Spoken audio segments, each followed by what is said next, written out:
The storm was fast and furious. In late September 2024, Hurricane Helene closed in on the last left turn. Get down! Barreling for the finish line. Western North Carolina. A couple hours away in quiet Mooresville, a race against time began with a text. September 28th. Right there it is. Got this from a friend. You want to go flying today? It was the first caution of what was to come for NASCAR legend Greg Biffle, a master of brakes who also happens to have blades. When I got hired by Jack Roush, he was a huge aviation nut, which sparked my interest and finally started taking flight lessons. For years, Biffle flew to racetracks to avoid traffic. Then, after semi-retirement, he sold his bird. And it was just bugging me and burning me up. All while fate was still watching from the grandstands. I bought it about 6 months or so prior to Hurricane Helene. Someone of faith might say it was meant to be, like God gave you that helicopter at the right time. It still gives me goosebumps thinking about it. How it all, what if this wouldn't have happened and that and that and that, just how everything came together. All because of that initial text request for a pilot to help one family trapped in Banner Elk. They were out of formula, diapers, and the road was washed out. Then my wife came up and said, "Are you gonna go?" is all she said. And I just felt like if I don't go, who's going to? So you did go. What did you see when you got there? The weather was really bad. And a Facebook post he had made before takeoff was brewing a storm of its own.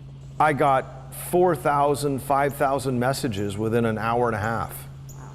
I haven't heard from my parents. I haven't heard from my brother or sister or neighbor or grandparents or relative. From draft to drift, Biffle faced familiar danger, threading through treacherous terrain as tight as bumpers at Daytona. There's no recollection of a road, an embankment, no ledge, no bridge, no anything for miles down these canyons. And we see people walking with backpacks, trying to get out. Index cards with rough coordinates acting as pace notes. One mission turned into 6 to 8 a day for 13 days, pulling out people while dropping off food, medicine, and Starlink satellites. So the Starlink came up, their phones came on, and they literally started talking to their parents. And it's kind of chilling to think about that no one knew whether they were still alive or not. The satellites also helped Biffle scour his social media for more tips. And all of a sudden I find myself at like almost the center of this crisis management. He needed more eyes in the sky. Nonprofit Operation Airdrop got hundreds of volunteer pilots to search tricky terrain where military Blackhawks and Chinooks couldn't land. Tabor Hyde is an American Airlines commercial pilot who grew up near Chimney Rock. It really hit close to home and personal. I had one family, their house was in a landslide falling off the mountain, and the dad was waving a red flag on the roof. I loaded the kids up first and flew them down the mountain about a mile away and left them in a field. I was like, do not move, stay right here. I'm gonna come back and get your parents. Once we got them off of there, 5 minutes later, their house was gone. So many close calls, so much desperation. I was in probably some of the most difficult terrain that we had been in. We had someone that needed insulin. I catch out of the corner of my eye, on the very bottom of this basin, I think I see a flash. So we circled around, back around, and sure enough, we see this guy at the very bottom of this ravine with a mirror that was flashing us. If he wouldn't have had that mirror, there's no way we would have saw him. On the track, a delay in the pit can cost you the race, right?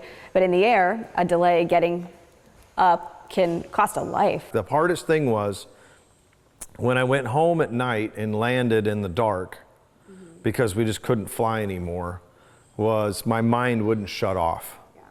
I'm sitting there at my counter looking through my phone, just overwhelmed. Like, what am I gonna do next? Eventually, his helicopter missions turned to ground support. Still, a year later, he feels he hasn't crossed the wire of this storm. I wish I was flying now, but You know, I spent a tremendous amount of time sitting in this seat. He went back to the mountains at Easter. The most fulfilling thing that I could do was drop 4,000 Easter eggs. And since Helene, he keeps essentials close, just in case. Benadryl was a huge request.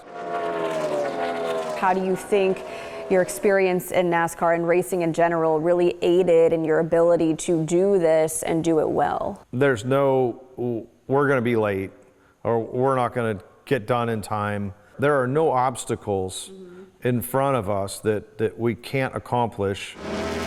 No checkered flag, no victory lap in Helene. Simply hope at the stripe. Because heroes who don't wear capes figured out how to fly. Megan Molaris, WFMY News 2.